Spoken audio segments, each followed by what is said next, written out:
Now, here's another thing that has been on my mind is how the anti-vax and anti-mask and anti-lockdown movement is affecting the pro-vaccines, as it's pro-choice to be anti-vaccine, but suddenly it's not pro-choice to be pro-vaccine. So, I'm a big pro-choice. Doesn't matter what it is, I'm pro-choice.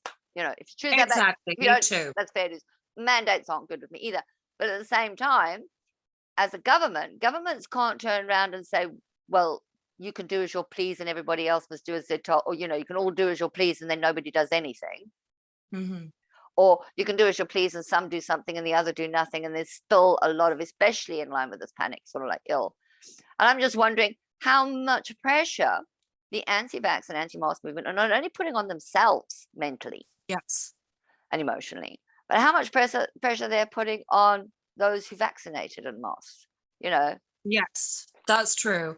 I think there's I'm definitely with you there. I believe in our pro-choice. I believe that everyone has the right to choose. Everyone has the right to air their own voice and opinions within reason, so long as they're not degrading anyone else, so long as there's no sort of racial slurs or like discrimination against a certain person or a certain group of people. I'm all for it. It's when it gets ugly is when I'm a bit like, oh, no, that's not what we want. That's not what we want to encourage. We want to come together as a nation, have different opinions and be accepting, I know. And a government has to lay the laws down for everybody. They can't say, oh, you're a special group, you don't need to do this. Because then suddenly you've got another special group that says, well, if so-and-so doesn't need to do this, why do we have to do this?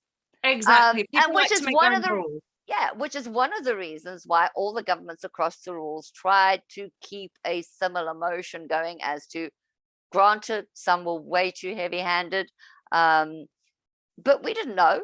You only do what, you kind of like process. I mean, I don't think that if there's ever a pandemic again, that the mandates and the lockdowns, I think we've learned some lessons from this. Mandates and lockdowns will be handled and dealt with very differently, I think, in the future after this.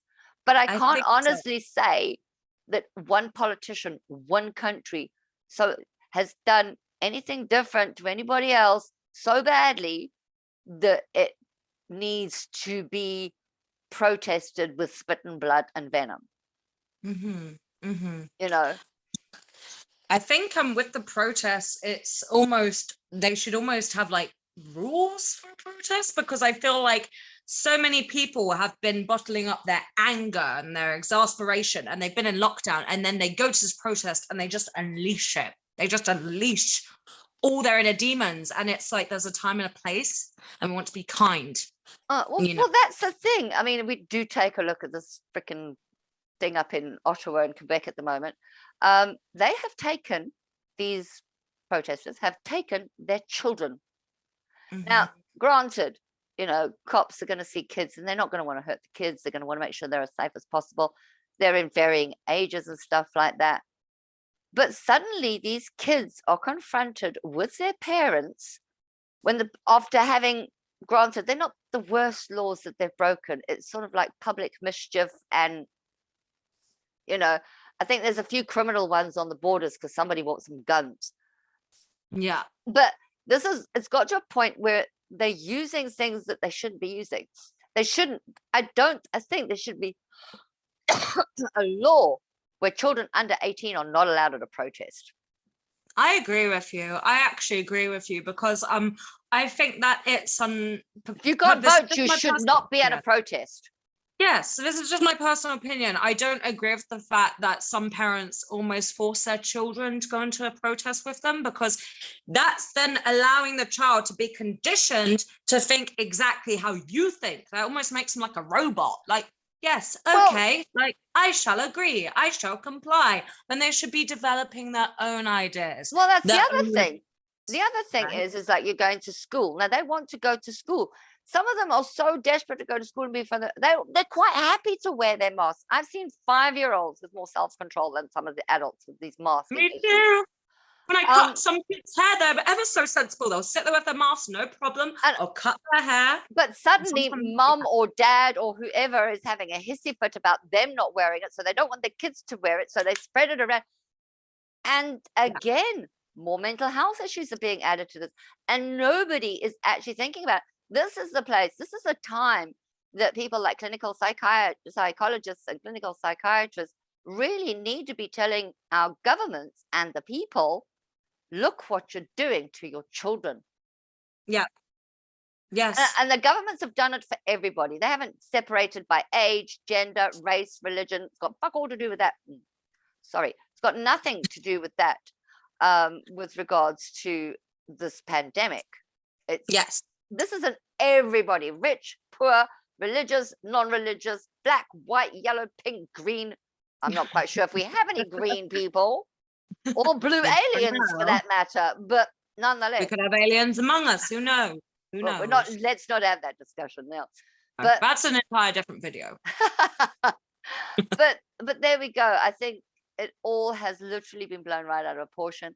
The fact that this entire protest is not even entirely Canadian. Everybody, every Tom, Dick, and Harry, Sue Ann, and Jane across the freaking planet sticking their oar in where it's not wanted. Thank you very much. You know, if you don't want your vaccine and you don't want to wear your mask, fine, don't go to the shops, don't go anywhere, don't visit your friends. Terribly sorry that your life's a bitch, but everybody's got to follow these rules. I don't like them either. Yes, but we're following them because health advisors and others have advised that. And everybody goes, oh, Fauci. I'm going, he's from America. I don't actually listen to anything that comes out of the USA anymore. I'm done listening to the USA. And I was done by the end of 2020. And that's not to say anything about Biden and the new administration. And this is merely about the last 6 years that came before this. And unfortunately, they've got their own mess to sort out. When they've sorted that out, then we'll talk. Absolutely. Yes, I think just sort of, talking about mental health, I just feel mostly sad for younger people because I remember growing up and that was just your most social time. I remember going to prom. I remember just playing in the playground, and I just feel so sorry for kids. I just feel so sad for them because they don't get that experience. Well, no, it's been thwarted. And I'm actually thinking that it might be a good idea, and I get this idea from the recent episode of Mrs. Maisel, I might add, the marvelous Mrs. Maisel. They said, oh, life was terrible for them in November when their little son's boy or their little grandson was having his birthday. So they changed his birthday to June and celebrated in June. And I'm actually thinking that the schools where the kids missed the proms, where they've done all these, where they've missed all these things, they should, as we come out of lockdown, as we move forward, these kids should be, even if it is 2 years after this high school graduation, give them a prom. They deserve a prom. I agree. I've even said to some of my friends who are mothers, let me come over. And I even offered a couple of my friends, I said, because both of our background is drama. And what do we do when we were in drama? Well, when I was in school, we did those silly drama games, walk around the space like you're an astronaut, like physical stuff like that. And I've even offered my friends, let me come over, let me do some theater with them. Let me do like some storytelling, but put some action in there. Let me play some instruments because I just want to bring something to the kids, some kind of joy, playtime, creativity, because they need it. They need something. And I think that parent, when it comes to it, I think schools and stuff say, okay, they didn't get what they needed. And even if they have to join in with this year's prom, they've all graduated, join in the prom, have a bigger venue, more parents donate the money. Listen, if you want to donate money to your kids having a really great time. Don't donate it to protests and people needing plastic surgery. Unless they're a burn victim, then donate. Exactly. Invest in our youth's future. I think that's something that we need to realize. Invest in our youth because they're the generation, even the people younger than me, they're the ones to next come. Yeah, they're the ones that are, exactly. And on that wonderful note. Yes, on that wonderful note. Until next time, I suppose. Until next time. Yeah, this was the end of our pilot episode in a few parts of The Devil's Advocate. And we'll be here soon with another rundown on the devil's in the details to this Devil's Advocate. Yes. I'm looking forward to our little series here. I think it'll be really insightful. And we look forward to seeing you guys along the journey with us while we delve deep into some topics. Mega topics. Sweetie, sign out. Cheery bye. Bye, everyone. See you soon.